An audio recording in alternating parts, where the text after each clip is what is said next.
ਭੁੱਖੇ ਜੱਟ ਕਟੋਰਾ ਲੱਭਾ ਪਾਣੀ ਪੀ ਪੀ ਆਫਰਿਆ। ਇਹ ਸਾਡੇ ਵਜ਼ੀਰ ਆਜ਼ਮ ਦਾ ਹਿਸਾਬ ਹੋ ਗਿਆ ਵੇ ਕਿ ਉਹਨੂੰ ਵਜ਼ੀਰ ਆਜ਼ਮੀ ਤੇ ਲੱਭ ਗਈ ਏ।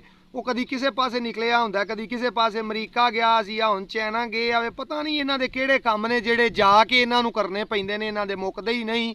ਇਹ ਆਪਣੇ ਦੌਰਿਆਂ ਤੇ ਲਗੇ ਫਿਰਦੇ ਨੇ। ਇੱਥੇ ਬਤਾਲੀਆਂ ਕੋ ਮਹਿਕਮਿਆਂ ਨੇ ਪਾਕਿਸਤਾਨ 'ਚ ਹੜਤਾਲ ਕੀਤੀ ਏ, ਵਿੱਚ ਹੀ ਮਾਸਟਰ, ਵਿੱਚ ਹੀ ਪਟਵਾਰੀ, ਕਈ ਵਿਚਾਰੇ ਵਿੱਚ ਜ਼ਲੀਲ ਪੈ ਹੁੰਦੇ ਨੇ ਕਿ ਸਾਡੀਆਂ ਪੈਨਸ਼ਨਾਂ ਨਾ ਬੰਦ ਕਰੋ, ਸਾਡੇ ਕੋਲੋਂ ਬੁਢਾਪੇ ਦਾ ਸਹਾਰਾ ਨਾ ਖੋਵੋ, ਸਾਰੀ ਜ਼ਿੰਦਗੀ ਤੁਹਾਡੀ ਤਾਬਿਆਦਾਰੀ 'ਚ ਕੱਢ ਛੱਡਨੇ ਆ ਤੇ ਮਿਹਰਬਾਨੀ ਕਰੋ ਸਾਡੇ ਹਾਲ ਤੇ ਵੀ ਰਹਿਮ ਕਰੋ। ਪਰ ਇਹ ਆਪਣੇ ਆ ਮਜ਼ਿਆਂ ਦੇ ਵਿੱਚ ਲਗੇ ਫਿਰਦੇ ਨੇ। ਜਿਵੇਂ ਉਹ ਕਿਸੇ ਜੰਗਲ ਦੇ ਵਿੱਚ ਬਾਂਦਰ ਹਕੀਮ ਬਣ ਗਿਆ ਨਾ, ਇੱਕ ਗਿੱਦੜ ਬਿਮਾਰ ਹੋਇਆ ਤੇ ਦੂਜੇ ਗਿੱਦੜ ਉਹਨੂੰ ਲੈ ਕੇ ਹਕੀਮ ਦੇ ਕੋਲ ਆ ਗਏ।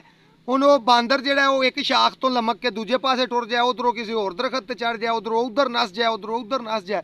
ਇੰਨੀ ਦੇਰ ਨੂੰ ਗਿੱਦੜ ਮਰ ਗਿਆ। ਉਹ ਦੂਜਿਆਂ ਨੇ ਇਸ ਗੱਲ ਤੇ ਪਿੱਟਾ ਕੁੱਟੀ ਪਾ ਛੜੀ ਕਿ ਤੇਰੇ ਆ ਕੰਜਰ ਤਮਾਸ਼ੇ ਹੀ ਨਹੀਂ ਮੁੱਕੇ ਤੇ ਸਾਡਾ ਗਿੱਦੜ ਮਰ ਗਿਆ। ਉਹਨੇ ਕਿਹਾ ਯਾਰ ਉਹਦੀ ਅੱਲਾ ਵੱਲੋਂ ਆਈ ਸੀ, ਜੇ ਤੇ ਮੇਰੀ ਭਾਜੜੇ 'ਚ ਕੋਈ ਫਰਕ ਰਿਹਾ ਤੇ ਮੈਨੂੰ ਦੱਸੋ, ਮੈਂ ਭੱਜਿਆ ਤੇ ਬੜਾ ਵਾਂ।